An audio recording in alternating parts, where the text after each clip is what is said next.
2020년 8월 25일 예수님께서 주신 사랑의 메시지 말씀입니다.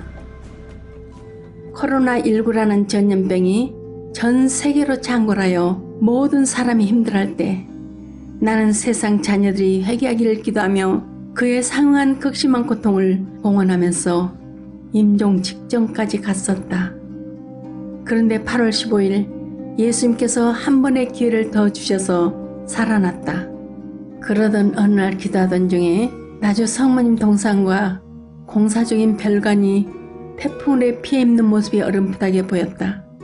그런데 이틀 후 2000년 이후 가장 강력한 태풍 바비가 한국을 향해 북상하고 있다는 소식이 들려왔다. 나의 고통은 그때부터 더욱 극심해져 신부님께 병자 성사의 기도를 몇 번씩이나 받으면서 예수님, 저의 모든 고통을 바치오니 나주 성지를 89년의 대폭우뿐만 아니라 모든 자연재해로부터 지금까지 지켜주셨던 것처럼 부디 태풍이 지나가는 위치에 놓인 나주 성지에 피해가 없도록 해주셔요. 그리고 우리나라를 지켜주셔요. 그렇게 기도를 바치면서 나는 정신을 차릴 수 없도록 죽음을 넘나드는 고통을 복원하게 되었다.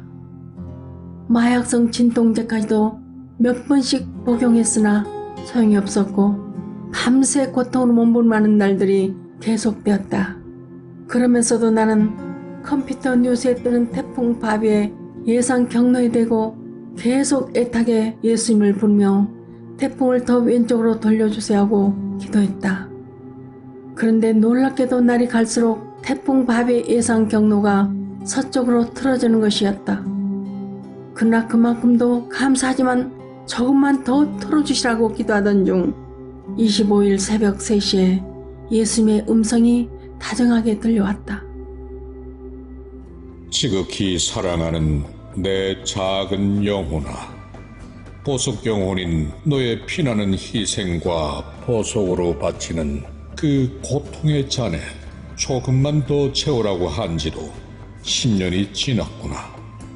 이미 만신창이가 된 너는 그 수많은 고통들을 죄인들의 회개와 구원을 위하여 생활의 기도와 5대 영성으로 아름답게 봉헌하기에 숨만 쉬고 있어도 많은 영혼들이 구원의 은총을 받을 수 있는데, 지금 너에게 수반되는 생살점을 도려내는 듯한 두 벌 죽음에 이르는 수많은 그 고통들까지 세상 구원을 위한 나와 내 어머니의 고통에 합하여 봉헌하면서 한 영혼이라도 구원받을 수 있도록 쇠수해진으로 일하고 있으니 위로를 받으면서도 안타깝기 그지없구나.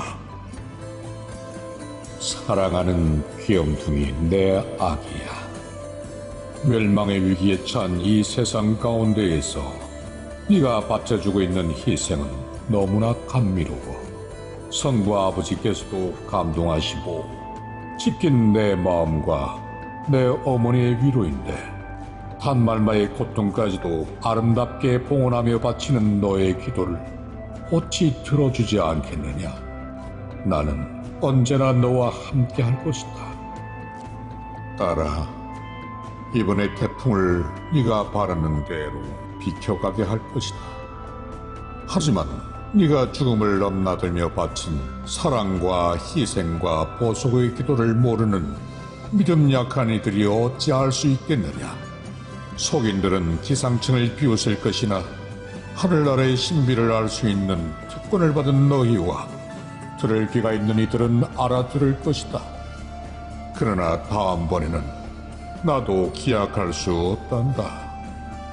사랑하는 내 작은 영혼아, 세상의 모든 자녀들에게 알려라.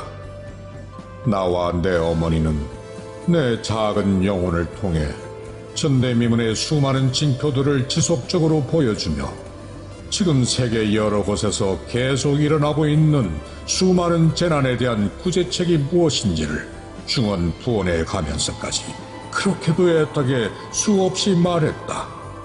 그러나 세상 자녀들이 하느님의 의노를 무서워하지 않고 하느님을 촉범하면서 사랑의 메시지를 받아들이지 않고 재난에 대한 경고를 무시한다면 하느님의 진노의 잔이 세상에 내려질 것이다. 그러니 너희가 죽정이로 갈라져 나가서는 안 된다는 것을 명심하고 한 영혼이라도 회개하여 알곡으로 구원받도록 나와 내 어머니가 주는 사랑의 메시지를 받아들여 5대 영성을 실천하고 전하여라. 지금 세상은 가정이 병들고 사회와 교회까지 다 부패가 심화되어 가는데도 그것을 바로잡아줄 교회의 장상들과 정치가들 대다수가 서로 헐뜯고 싸우며 참망하여 참고하면서도 경강부회하고 있구나. 그것은 바로 항해하는 배의 선장 역할을 해야 하는 이들까지도 권력과 쾌락의 노예가 되어 이전 투구하기에 영적으로 눈멀고 기모로 지옥을 향해 맹진하고 있는 것인데 그들을 따르는 양떼들은 어찌 되겠느냐? 그러니 하느님께서 어찌 진노하시지 않겠느냐? 자신만을 고집하는 이기적이고 악한 자들 때문에 선한 이들이 피해를 보는구나. 니느웨가 요나의 말을 듣고 회개했을 때 성부이신 아버지께서는 마음을 돌리시어 그들을 멸하지 않으셨다. 그러나 그들은 또다시 악행을 일삼고 하느님 아버지의 경고도 무시한 채 회개하지 못하여 세상을 제패하던 니느웨도 결국 무참하게 파멸되어 멸망하지 않았더냐. 이처럼 하느님께서는 내 작은 영혼을 살리시어 한 분의 기회를 더 주셨으나 이 세상이 끝내 회개치 못하여 세상 곳곳에서 일어나고 있는 하느님의 경고를 무시하고 선장 역할을 해야 할 목자들조차 패망으로 이끄는 마귀의 주구가 된다면 하느님의 분노로 니느웨가 흔적도 없이 사라졌었던 것처럼 이 세상은 활활 타오르는 유황불의 재앙을 면치 못하고 잿더미가 될 수도 있단다. 그러니 나를 아는 너희들만이라도 표선처럼 탕요하지 말고 대오 철저하여 내가 간택한 작은 영혼을 도와 이제 얼마 남지 않은 내 어머니 마리아의 승리를 위하여 호심혈성으로 대처하여라. 그러면 나와 내 어머니가 마련한 거룩한 도성에서 너희의 주 하느님을 뵙게 되리라.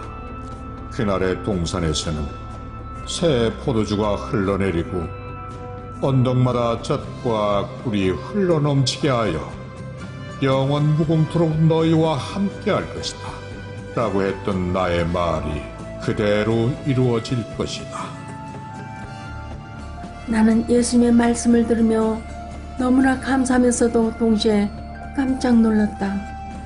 지금까지 많은 말씀을 주셨어도 다음번을 기약할 수 없다는 말씀은 처음 듣는 말씀이기 때문이었다. 이번 태풍이 낮에는 피해 없이 스산한 바람과 소나기가 잠깐 지나간 듯 했고 우리나라는 예상과 달리 큰 피해 없이 지나갔다. 사실 이 메시지가 나오기까지 여러 고통을 봉헌했는데 쓰면서 이 내용이 공개되길 원치 않는 마귀들의 공격을 얼마나 많이 받았는지 밤낮으로 영적 육적으로 죽음을 넘나드는 고통을 봉헌하면서 겨우 완성할 수 있었다. 불가능이 없으신 나의 주님, 부족한 이 저인의 기도를 들어주시어 감사나이다. 찬미와 감사의 영광과 음성을 세세 영원히 받으소서. 아멘.